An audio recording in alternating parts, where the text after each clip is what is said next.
зиндагӣ аз муҳити атроф ва неъматҳои табиие ки дар он мавҷуданд вобастагӣ зиёд дорад. аз ин лиҳоз табиатро дӯст дошта бо он муносибати оқилона карданамон лозим аст. агар низоми табиат замину осмон як лаҳза вайрон шавад, низоми зиндагӣ мо низ вайрон мегардад.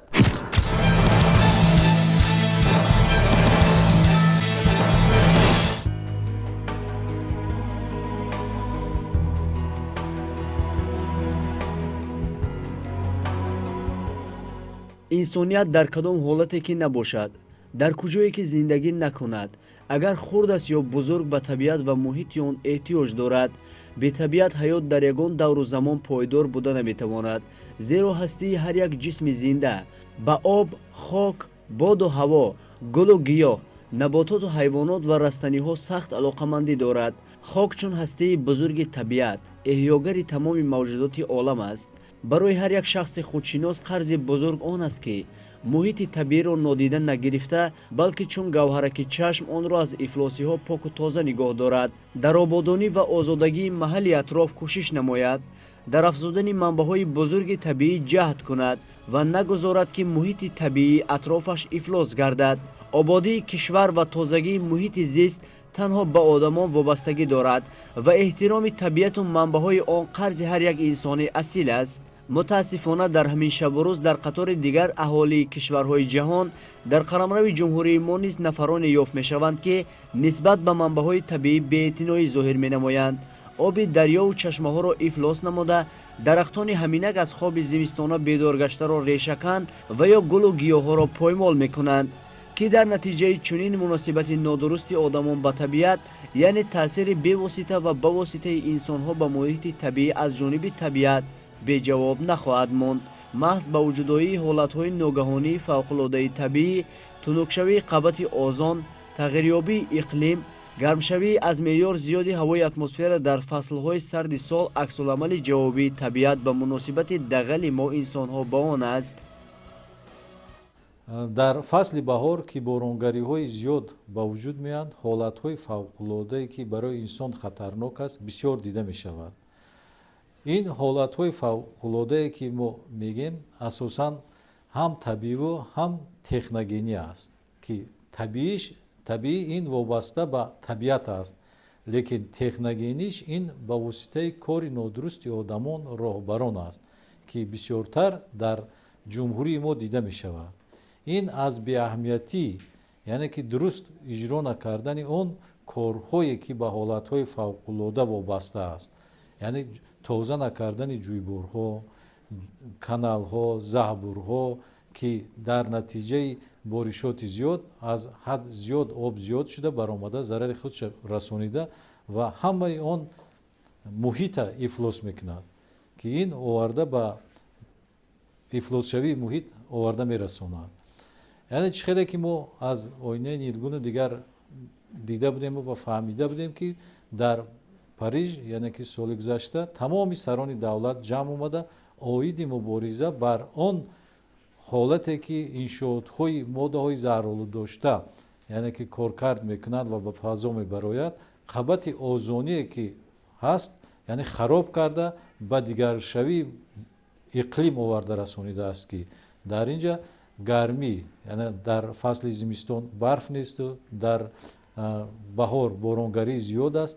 ин ҳамаш вобаста аз иқлим аст ки рух медиҳад.